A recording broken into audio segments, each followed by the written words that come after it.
Hey everybody, welcome to Mama TK Reviews channel, and today we are going to make apple cobbler. Let's get started.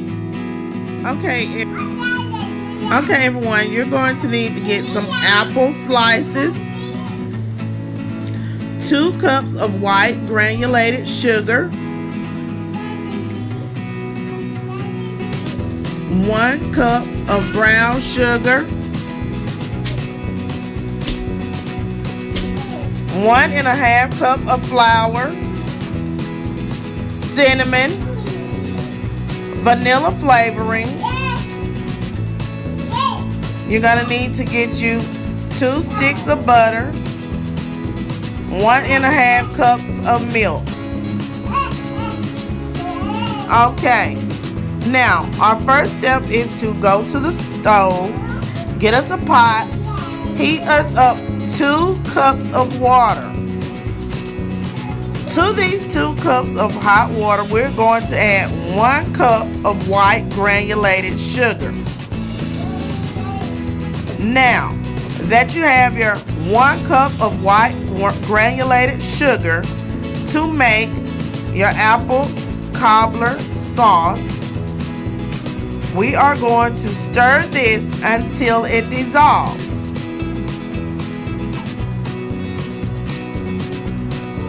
Stir it just as I am stirring it here on camera for you guys. Make sure that you have your brown sugar handy, because once the white granulated sugar for your apple cobbler and the boiling water mix has dissolved, you are going to need your brown sugar next. Now, you see that it's clear. It looks like there's no sugar in there, but it is. So here we go. Add your brown sugar. You can use light brown sugar or dark brown sugar. Here I use dark brown sugar. Stir that until it dissolves as well. And you see that here, that our sugar mixture has dissolved. The water kind of looks like a tea color. Now go ahead and add your apple slices. Once you have your apple slices in the pot, stir your apple slices in your water and sugar mixture for your apple cobbler. This is going to make the filling for your apple cobbler. This is going to be extremely delicious. The water and the sugar together makes like a syrup mix. Now add just a tablespoon of vanilla extract. Okay, just pour 1 tablespoon of vanilla extract. Now get your cinnamon, because we are going to add a tablespoon of cinnamon. Now when it comes to the cinnamon, you can add a little more for your liking if you want to add a little more cinnamon. It just all depends on you. Here, I need you to get 1 of your sticks of butter and add your sticks of butter. You can add 1 or you can add 2 if you like. For me, I went ahead and I added 2 sticks of butter. Now, whatever pan that you're going to cook your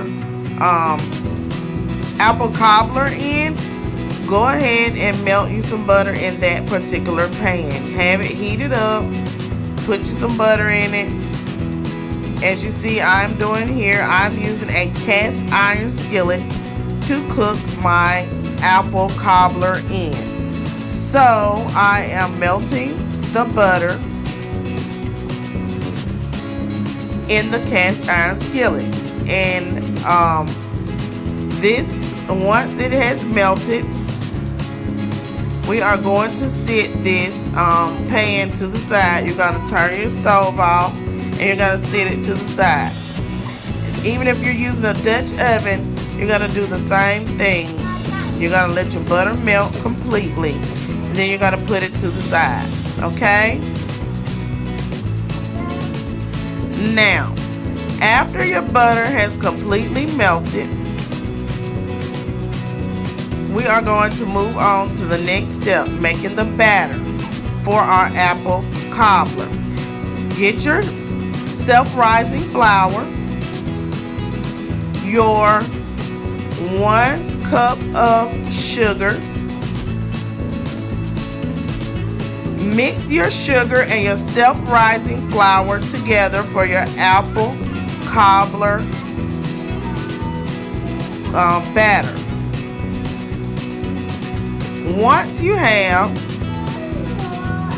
your self-rising flour and sugar mixture mixed together properly, go ahead and get your milk. Pour your milk in slowly because we want this batter to have a certain consistency.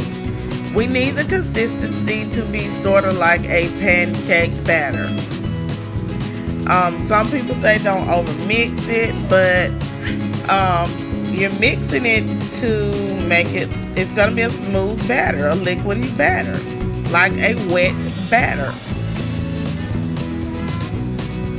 Stir it until you see the consistency of a pancake batter, not a thick pancake batter, but just a little thinner than pancake batter and not a super thin pancake at that. Stir it the same way that you see me stirring it here. Okay? And if you see that you need a little more milk, go ahead and add you a little more milk like I'm doing, but not too much. I just went ahead and I added maybe 1/4 of a cup of milk extra. So I actually didn't use the whole 1.5 cups of milk. But have your 1.5 cups just in case. Okay. Now that is done, get you some vanilla extract. Add you just a teaspoon of vanilla extract.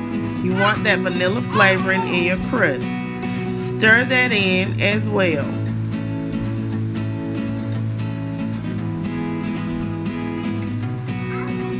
Okay, now that we have this stirred in very well, we are going to take the batter for your apple cobbler and we're going to pour it in the pan that you are going to cook your apple cobbler in. Do not mix this batter in with the butter. Okay? Just pour it in just like that. You want the butter on the outside because you're going to see the butter cooking up and bubbling up, and it's gonna be able to tell you exactly when your apple cobbler is done. Hint, hint. Okay, the next step is to start pouring your apple filling into the mixture in whatever dish you choose to cook your apple cobbler in. Here you can see that I'm placing the apples in slowly. You can let it cool down completely, or you can allow it to still be warm like mine. I'm placing it in warm. It's gonna poof up if it's hot like mine is, but it's not going to hurt it. So don't fret. Be like, oh my gosh, it's cooking. It's not gonna hurt it. Okay.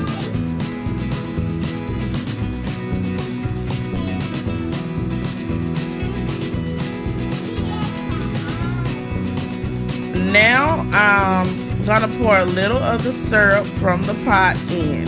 It's still warm, but like I told you, it's not gonna hurt it. Trust me on this one. It's not going to hurt your apple cobbler. It is going to cook just fine in the oven.